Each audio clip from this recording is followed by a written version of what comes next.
Selamat pagi Bapak Ibu dan Saudara yang dikasihi Tuhan Yesus, bertemu kembali dengan Embun Surgawi pada pagi hari ini. Mari kita akan merenungkan firman Tuhan pada pagi hari ini bersama-sama. Kita belajar bagaimana tentang kesalehan Ayub ya ketika dicobai, yang tertulis di dalam kitab Ayub pasal yang pertama. Bapak Ibu, di dalam kehidupan kita tentu kita yang butuh yang namanya perlindungan. Ketika kita merasa di dalam penderitaan, di dalam sakit penyakit, di dalam bencana, di dalam kehilangan, atau di dalam berbagai hal yang tidak bisa kita atasi, tentu kita membutuhkan yang namanya perlindungan. Zaman sekarang pun tubuh kita perlu perlindungan, vaksin ya, supaya itu menjadi pelindung bagi tubuh kita. Bapak Ibu dan Saudara yang dikasihi Tuhan, ketika kita merasa butuh perlindungan atau ketika kita merasa ada sesuatu yang membuat kita tidak sanggup lagi, nah perlindungan, pertolongan supaya hal buruk tidak terjadi dalam kehidupan kita itu kita butuhkan. Di dalam bacaan kita pada pagi hari ini, Ayub ya berbicara tentang bagaimana ketika dia mengalami banyak penderitaan. Di pasal 1 ayat yang pertama dikatakan ada seorang laki-laki di tanah Uz bernama Ayub. Orang itu saleh dan jujur. Ia takut akan Allah dan menjauhi kejahatan. Bayangkan ya. Seorang Ayub yang saleh, yang jujur, yang takut akan Allah dan menjauhi kejahatan, dia pun mengalami pencobaan. Ya karena apa?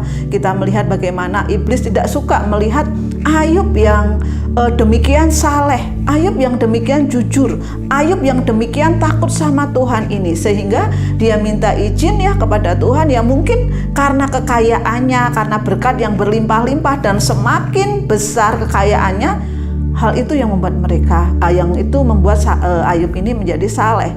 Tapi kalau semua yang dipunyai saat ini diambil, apakah dia tetap menjadi seorang pria yang saleh, seorang pria yang jujur, seorang pria yang takut akan Allah?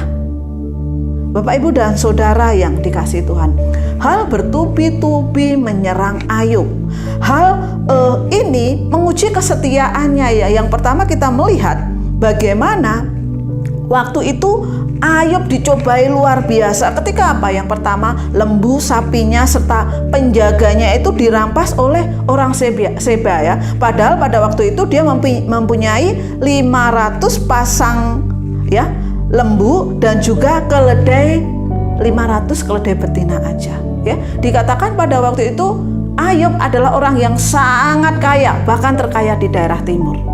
Belum selesai Ayub mendengar berita itu, ada seorang yang datang lagi yang mengatakan bahwa api menyambar dan menghanguskan kambing domba dan penjaga-penjaganya. Padahal pada waktu itu kambing dombanya ada 7.000 ekor. Hanya satu orang yang selamat, dan orang itu datang kepada Ayub untuk memberitahukan hal ini. Belum selesai berita itu diterima, ada seseorang yang datang lagi dan mengatakan bahwa unta-unta yang dimiliki itu dirampas orang Kasdim, 3.000 ekor. Dan belum selesai itu ada berita duka lagi.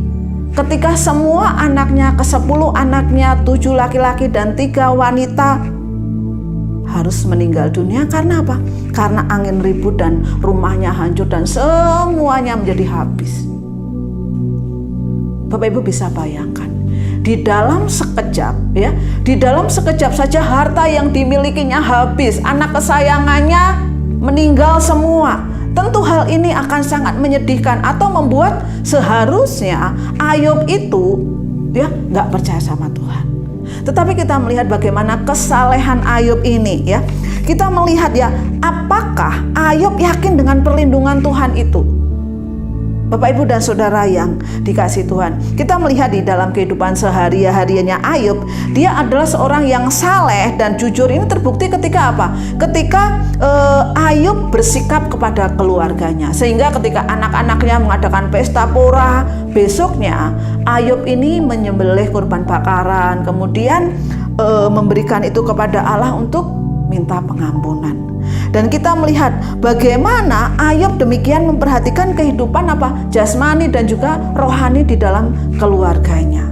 Bapak Ibu di dalam Tuhan Yesus ya, iblis ketika menghadap Allah itu menuduh bahwa kesetiaan Ayub itu ya karena berkat-berkatnya. Kesetiaan Ayub karena apa? Kelimpahan yang dimilikinya. Kita melihat ya, ketika itu Allah berkata di dalam kitab Ayub pasal 1 ayat 12 dikatakan, ya bolehlah kamu mencobai Ayub, tetapi janganlah engkau mengulurkan tanganmu terhadap dirinya. Kemudian di pasal yang kedua ayat yang ke-6 dikatakan, maka firman Tuhan kepada iblis, nah ia dalam kuasamu, hanya sayangkan nyawanya. Bapak Ibu dan Saudara yang dikasihi Tuhan, kita melihat ya, meskipun Allah ya tampaknya itu memberikan kesempatan kepada iblis ini untuk mencobai Ayub ya di sini, namun Ayub ya tetap bisa merasakan perlindungan Allah ya. Allah tetap melindungi Ayub sehingga apa? Tidak dibiarkan Ayub mati ya, tidak dibiarkan iblis mengambil nyawanya. Bapak Ibu dan Saudara yang dikasihi Tuhan ya, Allah menilai bahwa ketika Ayub tetap kuat ya, masih hidup ya, dia akan menjadi seorang pribadi yang tegar. Dia ketika dia mengalami kehilangan orang yang dikasihi atau harta bendanya itu, Ayub tetap kuat. Karena apa? Karena kekuatan tubuhnya. Walaupun kalau kita melihat di pasal-pasal berikutnya, Ayub dicobai dengan sakit penyakit yang sangat mengerikan. Ya, tetapi apa? Dia tetap setia, dia tetap saleh. Ya, Ayub dan keluarganya itu apa? Di dalam pengawasan dan perlindungan Allah.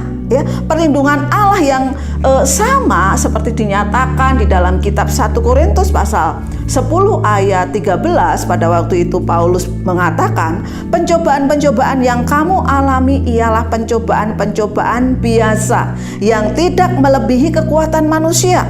Sebab itu Allah setia, dan karena itu Ia tidak akan membiarkan kamu dicobai melampaui kekuatanmu. Pada waktu kamu dicobai, Ia akan memberikan kepadamu jalan keluar sehingga kamu dapat menanggungnya. Bapak Ibu dan Saudara yang dikasihi Tuhan, saya nggak tahu apa pergumulan kita pada saat-saat ini, tapi mari kita percaya bahwa perlindungan Allah itu selalu ada di dalam kehidupan kita. Ya, perlindungan Allah terhadap kita, terhadap keluarga kita, itu akan Allah nyatakan selalu dalam kehidupan kita.